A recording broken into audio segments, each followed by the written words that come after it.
नमस्कार साथियों, मेरा नाम गीता श्री, मैं कथाकार पत्रकार। आज आपको अपनी पसंद की एक कविता सुनाऊंगी। याद होगा पिछले दिनों आप फेसबुक पर जो हम लोग के साथ जुड़े हैं उनको मालूम होगा कि राजीव कुमार हमारे मित्र हैं और वो लगातार कविताएं लिखते हैं और कवि हैं, आलोचक भी हैं।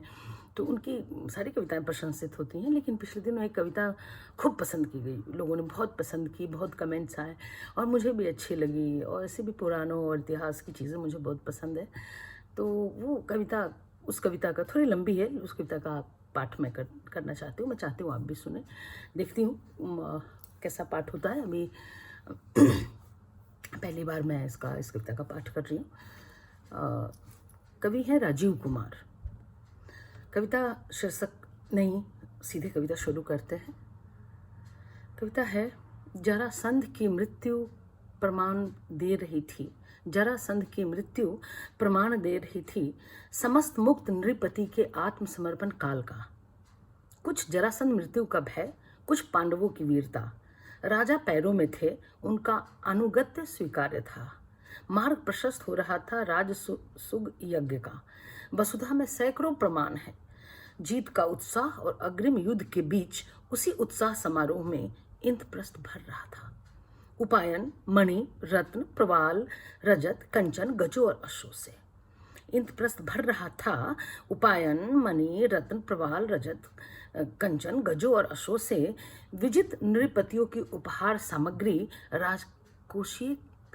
राजकीय कोष बढ़ा रही थी। युद्ध और उससे जुड़े सपने जब संचालित करते हैं विश्व समुदाय को, जब मदमत राष्ट्र इसे ही अपना पौरुष मान बैठता है, विनाश के कुछ प्रस्थान बिंदु यही मौजूद होते हैं। यही विश्ववायु गहन प्रवेश करती है दुर्योधनों और शिशुपालों की आकांक्षाओं में।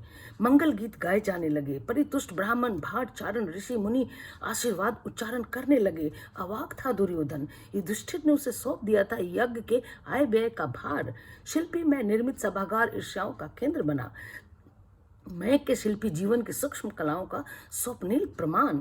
स्वच्छ स्फटिक का विशाल सरोवर, वायु की अनुकूलता, श्वेत कमल पद्म राग मणि इंद्र नील मणि मरकत मणि और सफेद संगमरमर का अद्भुत समायोजन। जहाँ दरवाजे लगते वहाँ प्राचीर होती, जहाँ प्राचीर लगती खुला द्वार होता। जहाँ जलाशय दिखता जल भरा नहीं बल्कि चत्वर होता। जहाँ चत्वर जैसा दिखता वहाँ सरोवर जल से भरा। रंगीन भित्ति चित्र अरण्य का भ्रम, स्वच्छ स्फटिक निर्झर का भ्रम। दृष्टि भ्रमों में ही फंसाकर इतिहास दुर्योधन को मति भ्रम पैदा करता है। आश्चर्य मिश्रित कौतूहलता ठेस पहुंचाती है, फिर फिसलती है पांचालियों की जिह्वा।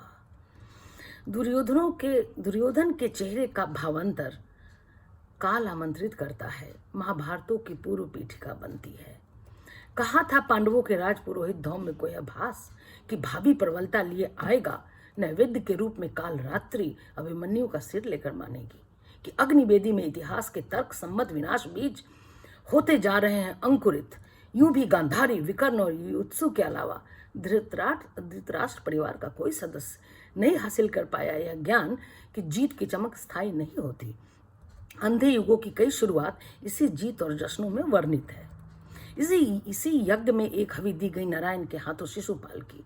चेदी राज शिशुपाल का वध गौरवों के लिए वासुदेव का प्रचंड भाव का सीधा सीधा दिग्दर्शन था। शिशुपाल वासुदेव के साथ रक्त संबंधों में पर बंधुता का बंधन जन्म से शिथिल। माता शूद्र शर्वा ने मांगा था कृष्ण से शिशुपाल के 100 दोष क्षमा करने का वचन। मधुपर्क और प्रथम अर्घ्य वासुदेव कृष्ण को दिया जाना पहली लोमहर्षक घटना बनी। द्रौपदी चीर हरण की घटना के अतिरिक्त जहां सभा के बीच अपमानित हुआ पूरा दिगंत, शिशुपाल के कुत्सित शब्द प्रवाह बदल रहे थे वासुदेव के मन के रण क्षेत्र में, और नारायण को करना पड़ा युक्त और विधि के शिलालेख पर उत्कीर्ण न्याय। और इसी यज्ञ में महात्मा व्यास आगे के युगों की जन्म कुंडली रख गए। बता गए 13 वर्ष आर्यावर्त के लिए प्रचंड धर्म संकट, भाव संकट और युग संकट की संधि पड़ी। तमाम जाति समूहों के विनाश का प्रवर काल। राह चलने की दक्षता दुर्योधन में नहीं थी।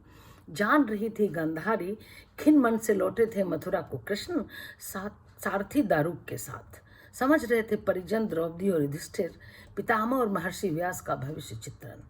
शिशुपाल का सुदर्शन से वध, नृपतियों का अवाक उत्साह, विश्ववायु ऐसे ही बहती है, मर्त्यलोक इन्हीं विनाश कथाओं का प्रत्यक्ष गवाह तो है।